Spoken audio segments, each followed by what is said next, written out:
कहानियां अक्सर महलों से शुरू होती हैं या फिर बड़े बड़े मैदानों से, लेकिन हमारी कहानी शुरू होती है एक छोटी सी गली से, जहां पसीने की महक और तेल में तलते समोसों की खुशबू आपस में मिलती है। ये कहानी है श्याम की, जिसके हाथों में जादू था और दिल में अपनों के लिए एक अटूट प्रेम। लेकिन किस्मत अक्सर सबसे भारी बोझ सबसे ईमानदार कंधों पर ही डालती है। आइए चलते हैं उस बाजार में जहां श्याम हर दिन अपने सपनों को तेल में सुनहरा होने तक तलता है। समोसे ले लो, गर्मा गर्म ताजा ताजा श्याम के हाथ के समोसे। भाई साहब, आप जरा देखो ना, देख रहे हो? इतने सुनहरे, इतने खस्ता। आ जाओ, समोसे खा लो। अरे ये खुशबू, ये तो किसी स्वर्ग की खुशबू है। श्याम, तुम्हारे समोसे का तो जवाब ही नहीं। सच बताऊं, इतने स्वादिष्ट समोसे पूरे गांव में कोई नहीं बेचता। मैं सालों से खा रहा हूं। मेरी पत्नी भी तुम्हारे समोसे के लिए तरस जाती है। आप देखो ना, मैं हर समोसे को ऐसे बनाता हूं जैसे कि मेरा अपना बेटा खाने वाला है। क्योंकि गांव के हर बेटे को मैं अपना ही मानता हूं। श्याम, मुझे भी 2 समोसे दे। और सुन, इस बार जरा 3 नहीं 4 दे। घर में मेहमान आ गए हैं। अरे अंकल, अभी तो 1 मिनट भी नहीं हुआ, पर ठीक है, मैं तुम्हारे लिए सबसे अच्छे समोसे निकाल देता हूँ। अरे श्याम, मेरा नंबर कब आएगा? मैं तो सुबह से खड़ा हूँ यहाँ। भाई, तुम सुबह से खड़े हो? मैं तो सुबह 4 बजे से शुरू कर देता हूँ। और तुम जानते हो, मैंने कभी एक भी खराब समोसा किसी को दिया ही नहीं। हर एक समोसा परफेक्ट होना चाहिए। अरे श्याम, तुम्हारी माँ तुम पर कितनी गर्व करती होगी। ऐसा बेटा जो सबकी सेवा करता है, सबको खुश करता है। अम्मा, आप ऐसा कहो तो मेरा दिल भर जाता है। माँ को हाँ, बहुत खुशी है। वो हर दिन कहती है कि मेरा बेटा अब सब कुछ ठीक कर देगा। हम लोग जो कर्ज में डूबे हैं, हम लोग पिछली पीढ़ी का कर्ज अदा कर देंगे। हाँ, ये सब संभव है। मेहनत से सब कुछ संभव है। मेरे पास हाथ हैं, मेहनत की इच्छा है और ईमानदारी है। बाकी सब तो भगवान ही देगा। हे भगवान, आज फिर से सब समोसे बिक गए।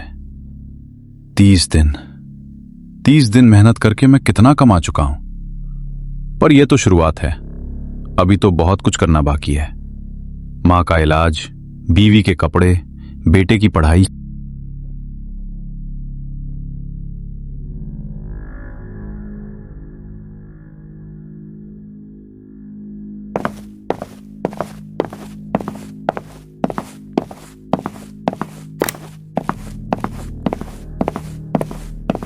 अरे तुम आ गए। कैसा दिन रहा, बताओ ना। समोसे कैसे बिके? आजकल तो तुम्हारे समोसे कितनी तेजी से बिक जाते हैं। हाँ सीमा, आज भी सब कुछ बिक गया। और सुन, आज तो 1 घंटे पहले भी सब खत्म हो गए। लोग कहने लगे कि श्याम, अगली बार और ले आना, तुम्हारे समोसे के बिना हमारा दिन अधूरा है। पापा पापा, आप आ गए। क्या आप मेरे लिए समोसा लाए? मेरे दोस्त राज को तो उसके पापा हर दिन समोसा देते हैं, और आप मेरे लिए भी लाते हो ना? हाँ हाँ मेरे बेटा, तुम्हारे लिए तो मैं पूरे गांव के सबसे अच्छे समोसे ले आया हूं। देख, कितने सुनहरे हैं। और जान, इन समोसों में क्या है खास? क्या है पापा, क्या है खास इनमें? खास है इनमें पापा का प्यार, पापा की मेहनत और तुम्हारे लिए पापा की दुआएं। जब पापा ये समोसे बनाते हैं तो पापा सोचते हैं कि मेरे बेटे को भी हमेशा ऐसा ही अच्छा खाना मिले। श्याम, मुझे तुमसे कुछ बात करनी है। तुम बैठ जाओ। क्या हुआ? क्या बात है? तुम्हारी आवाज में कुछ अलग है। कुछ नहीं, पर आजकल हवा में ठंडापन आ गया है ना। कल मैंने देखा कि सुबह ओस गिरी थी, और तुम जानते हो, जब ठंड आती है तो। सीमा, तुम चिंता मत करो। मैं तो जानता हूं कि तुम क्या कहना चाहती हो। ठंड आएगी हाँ, और गरीबों को ठंड बहुत सताएगी। पर सुन, मैंने एक प्लान बना रखा है। देख, इतने पैसे मैंने 1 महीने में कमाए हैं। अब तू बता, अगर मैंने ऐसे ही 3 महीने और काम किया तो कितने पैसे हो जाएंगे? लगभग 900 रुपए। हाँ, और उन 900 रुपयों से क्या क्या खरीद सकते हैं? तुम्हारे लिए एक गरम साड़ी, सोनू के लिए एक गरम कुर्ता और माँ के लिए एक अच्छा कंबल। और हाँ, तुम्हें पता है, मैंने सुना है कि गांव में एक बढ़ई है, वो 200 रुपयों में घर की दीवार को ठीक कर सकता है ताकि ठंड की हवा ना आए। पर शाम, ठंड तो कभी भी आ सकती है और अभी तो बहुत दिन बाकी हैं। क्या होगा अगर... नहीं सीमा, मेरे ऊपर विश्वास रखो। मैं एक पिता हूं। मेरे घर में 3 लोग हैं जो मेरे ऊपर निर्भर हैं, तुम, मेरा बेटा और मेरी माँ। और मैं कभी उन्हें निराश नहीं करूंगा। ठंड आएगी पर हम सब तैयार होंगे। मेरी मेहनत हमें बचा लेगी।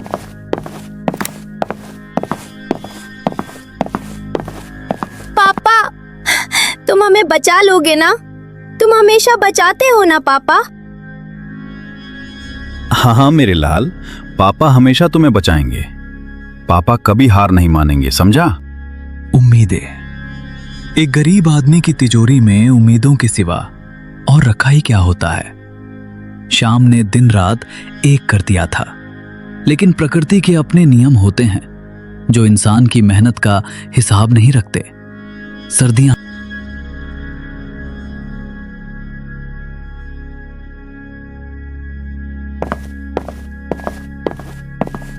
समोसे ले लो, गर्मा गर्म समोसे।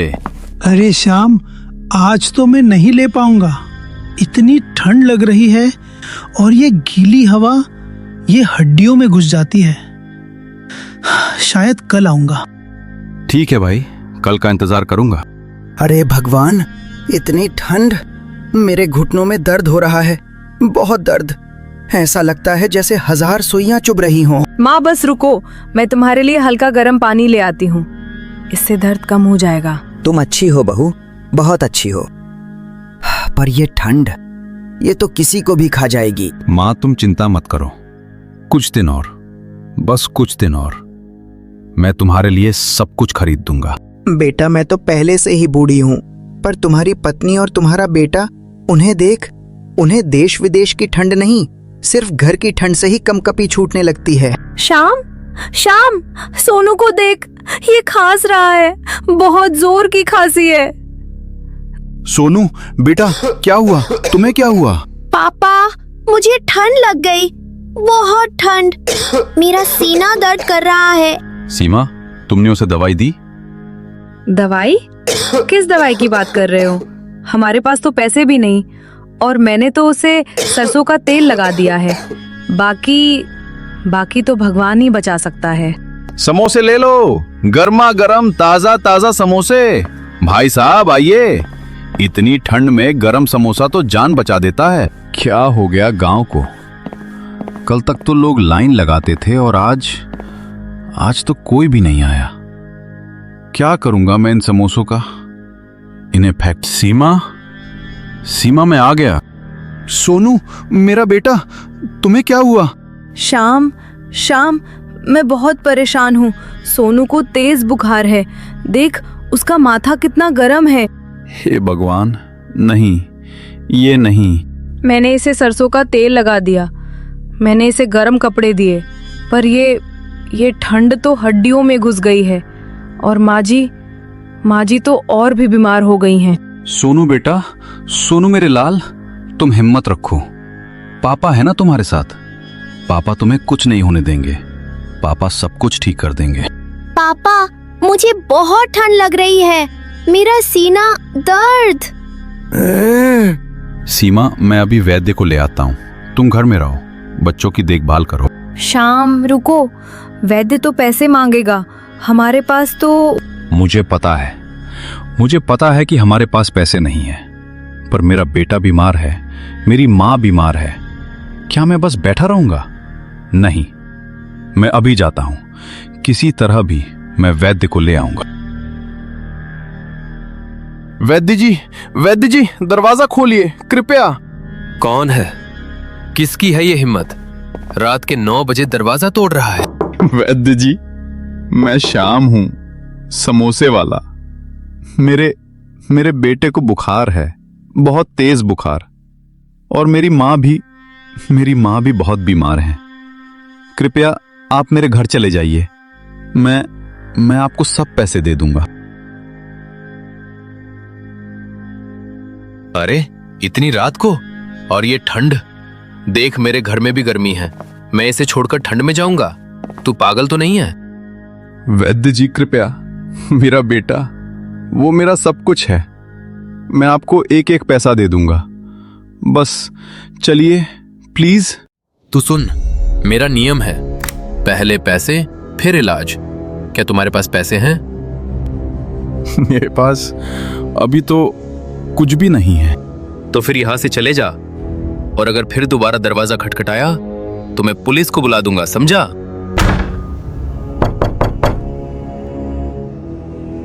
वैद्य जी कृपया, मेरे बेटे की जान का सवाल है, कृपया मेरी बात सुनिए।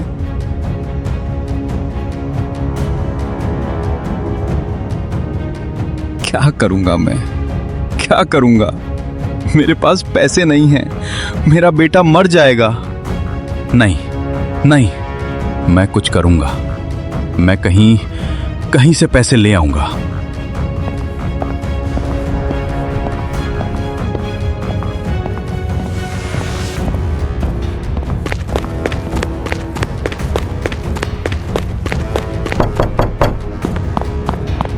मुखिया जी जल्दी बाहर आइए, दरवाजा खोलिए। क्या मुझे आपका बस 1 मिनट मिलेगा? अरे ये क्या अमर्यादा है? मैं गांव का मुखिया हूं और तू एक गरीब आदमी मेरे घर में इस तरह दरवाजा तोड़ने आता है। मुखिया जी, मैं आपके पैरों पर गिरता हूं। मेरे बेटे को बुखार है, मेरी मां बीमार है, वैद्य ने मुझे भगा दिया, उसे पैसे चाहिए। मैं आपसे विनती करता हूं, कुछ पैसे दे दीजिए, मैं हर पैसा वापस कर दूंगा। देख ये क्या कह रहा है, मेरे पास अपने महल की देखभाल के लिए भी पैसे कम है, और तू एक भिखारी मुझसे पैसे मांग रहा है? ये जगह नहीं है भीख मांगने की, यहां से दफा हो जा। मुखिया जी, मैं भीख नहीं मांग रहा, मैं अपने बेटे की जान बचाने के लिए विनती कर रहा हूं। अगर आप चाहें तो मैं आपका सब काम कर दूंगा, मुझे कोई भी काम देंगे मैं करूंगा। श्याम, तुम अच्छे आदमी हो, पर यह दुनिया अच्छे आदमियों के लिए नहीं है, ये अमीरों के लिए है, और तुम गरीब हो। अब यहां से चले जा और दोबारा मेरे दरवाजे पर मत दिखना। हे भगवान, ये दुनिया कैसी है? मैं एक पिता हूं, मैंने किसी से कुछ गलत नहीं किया, और फिर भी मुझे कोई नहीं सुनना चाहता।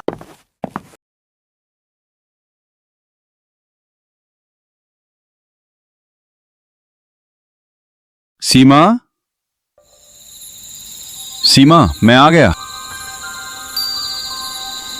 माँ, नहीं, ऐसा नहीं हो सकता। माँ जाग जा, माँ कृपया, मैं तुम्हें हर चीज दूंगा, मैं सब कुछ ठीक कर दूंगा, बस जाग जा। मैं कुछ नहीं कर सकी, मैं बहुत कोशिश की, पर भगवान, तूने ये क्यों किया? मेरी माँ का क्या गुनाह था? वो तो सिर्फ एक बुजुर्ग औरत थी, वो सिर्फ अपने बेटे के साथ रहना चाहती थी।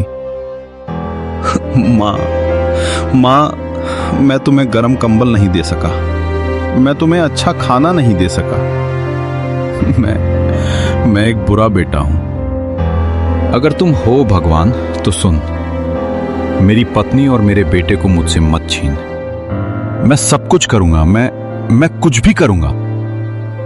जब इंसान हर दरवाजे से ठुकरा दिया जाता है, जब दुनिया उसकी पुकार पर अपने कान बंद कर लेती है, तब वो शून्य की ओर देखता है। श्याम ने उस रात आसमान से सौदा करना चाहा, पर क्या सच में आसमान ने उसकी पुकार सुनी? या फिर उस गहरी ठंडी अंधेरी रात में किसी और ने ही उसकी आवाज पकड़ ली थी? कभी कभी जब देवता चुप रहते हैं तो परछाइयां जवाब देती हैं। भगवान अगर तुम हो तो मुझे एक मौका दे, एक ही मौका। मैं सब कुछ ठीक कर दूंगा, मैं अपनी जान दे दूंगा, पर मेरे परिवार को बचा दे। भगवान अगर तुम हो तो मुझे एक मौका दे, एक ही मौका। मैं सब कुछ ठीक कर दूंगा, मैं अपनी जान दे दूंगा, पर मेरे परिवार को बचा दे।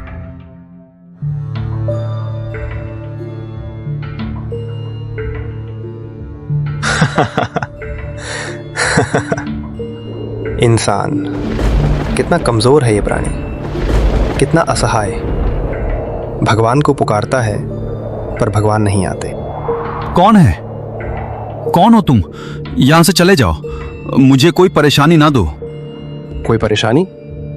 अरे मैं तुम्हारी मदद करने आया हूं। तुम्हें पता है मैं सब कुछ कर सकता हूं। मैं तुम्हारे बेटे को ठीक कर सकता हूं, मैं तुम्हें अमीर बना सकता हूं, मैं तुम्हारे सब सपनों को सच कर सकता हूं। तुम कौन हो? तुम एक भूत हो? एक राक्षस हो? नाम मत पूछो, बस ये जान कि मैं यहां तुम्हारी मदद के लिए हूं और मैं जानता हूं कि तुम्हें क्या चाहिए। हाँ, मेरा परिवार बचा लो। मुझे मेरी माँ नहीं, मेरी माँ तो कम से कम मेरी पत्नी और मेरे बेटे को बचा ले।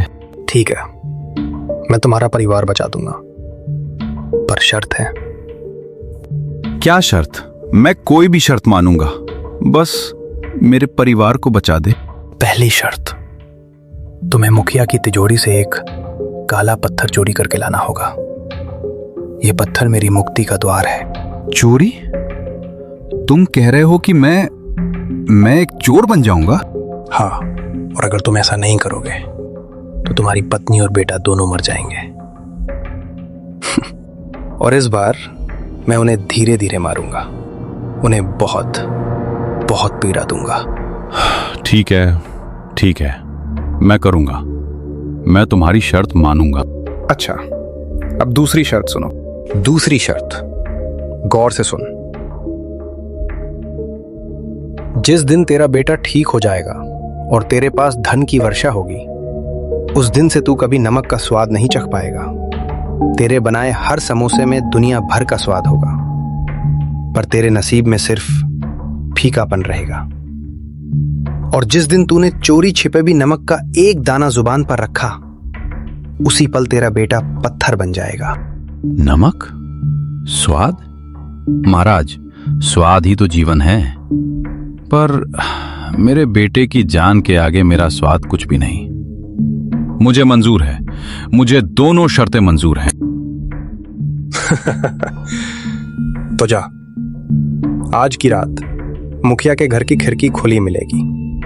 वो काला पत्थर लेकर आ और कल सुबह तक तेरा बेटा खेलता हुआ मिलेगा। हे भगवान, मुझे माफ करना, मैं चोर नहीं हूं, मैं तो बस एक लाचार बाप हूं। कौन है? वहां कौन है? ये लीजिए, ये रहा आपका पत्थर। अब मेरे बेटे को बचा लीजिए। अब ये पत्थर मेरा हुआ और तेरी किस्मत तेरी। घर जा श्याम, जादू शुरू हो चुका है। श्याम, देखो चमत्कार। सुबह जब मैं जागी तो सोनू का बुखार उतर चुका था और देखो हमारे आंगन में अनाज की बोरियां और सोने के सिक्कों की थैली पड़ी मिली। भगवान ने हमारी सुन ली। पापा देखो, मैं ठीक हो गया। मुझे बहुत भूख लगी है, मुझे समोसे खाने हैं। हाँ मेरे लाल, आज मैं तेरे लिए सबसे अच्छे समोसे बनाऊंगा। अब शाम का ठेला एक आलीशान दुकान में बदल चुका है। भीड़ इतनी है कि संभालना मुश्किल है। अरे भाई, ये समोसा है या अमृत? ऐसा स्वाद तो पहले कभी नहीं था। श्याम, तूने इसमें क्या डाला है?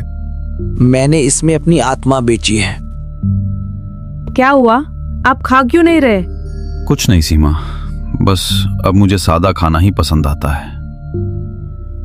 दौलत आई, शोहरत आई, पर शांति चली गई। शाम का जीवन एक बेस्वाद रेगिस्तान बन गया था।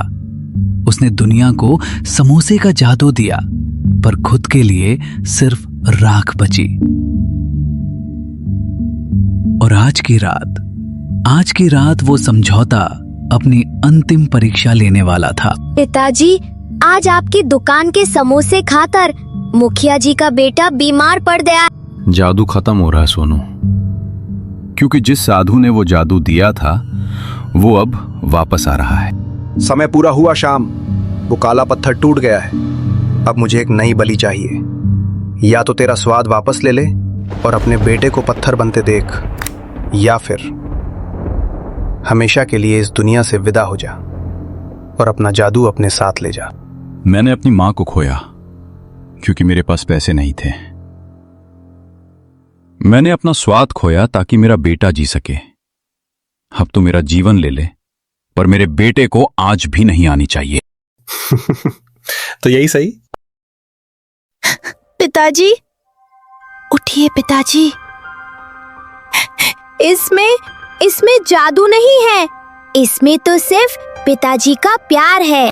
शाम चला गया और उसके साथ वो रहस्यमयी स्वाद भी। लेकिन गांव के लोग आज भी याद करते हैं कि एक गरीब समोसे वाले ने अपनों के लिए अपनी पूरी दुनिया कुर्बान कर दी थी। जादू मसालों में नहीं था, जादू उस त्याग में था जो एक पिता ने किया। याद रखिए, हर बड़ी सफलता के पीछे एक गुमनाम बलिदान छिपा होता है।